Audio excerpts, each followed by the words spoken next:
doit mettre sur pied une dans un état de droit et une justice indépendante.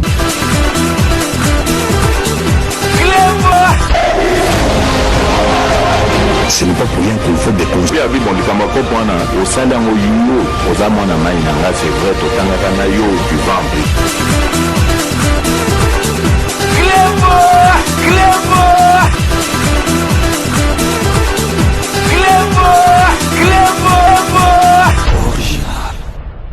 Après avoir reçu un bon nombre de politiciens et combattants résistants, cette fois-ci dans votre émission Rendez-vous des Patriotes, je reçois pour vous une évangéliste, pas des moindres, car il s'agit de Mama Kalanga pour nous parler de la spiritualité dans la politique, en particulier celle de la politique congolaise.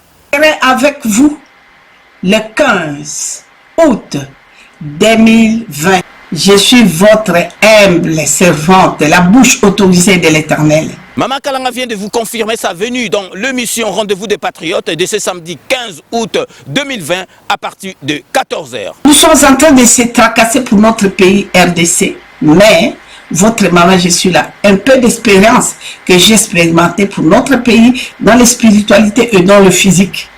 Parce que si vous n'êtes pas combattu dans le spirituel, dans le physique, vous ne serez jamais combattu. On est là, nous avons des problèmes qui nous tracassent pour notre pays RDC, pour nos vies. Donc, il y a beaucoup de choses qui se passent. Alors, vraiment que le Seigneur bénisse son serviteur, grand prêtre César Ngadi, 5 minutes avec César Ngadi, tout le monde est d'accord. Boyebi Bokonzi, il y a Félix Antoine Tshisekedi Tshilombo, Fachi Beton, et Zali Kaka ya peuple te. Bokonzi ya Félix Antoine Tshisekedi Tshilombo, et Zali Bokonzi ya Nzambe. Yangwana Mama Kalanga akoya wana ko expliquer biso ki Bokonzi ya Nzambe ele kaka ndenge nini.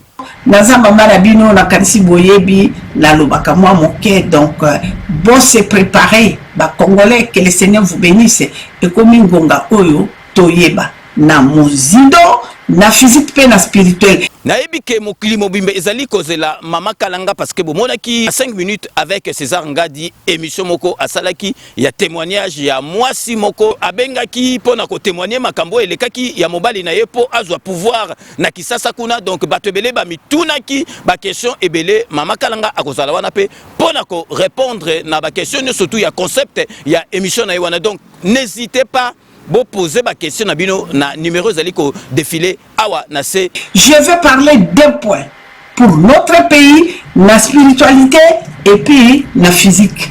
Na moi expérience muke oyo Nzambe na bino atiakati nangai, la bouche autorisée de l'Éternel, Jésus-Christ Seigneur. Donc bon hésitez te, bon poser ma question na bino nyo surtout bokozala na yango en direct na Mama Kalanga parce que ako répondre na mituna na bino nyo surtout. Rendez-vous pris ce samedi 15 août à partir de 14h avec l'évangéliste Mama Kalanga pour parler de la spiritualité dans la politique en général et en particulier celle de la République démocratique du Congo avec Félix Antoine Tshisekedi Tshilombo Fachi Beton.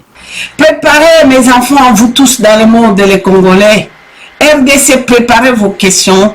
Je serai disponible pour vous répondre.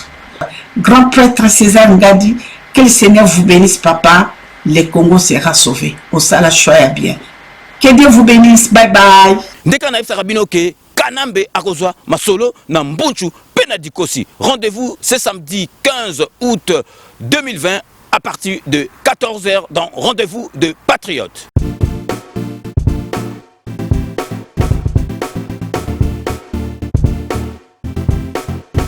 On doit mettre sur pied une dans un état de droit et une justice indépendante.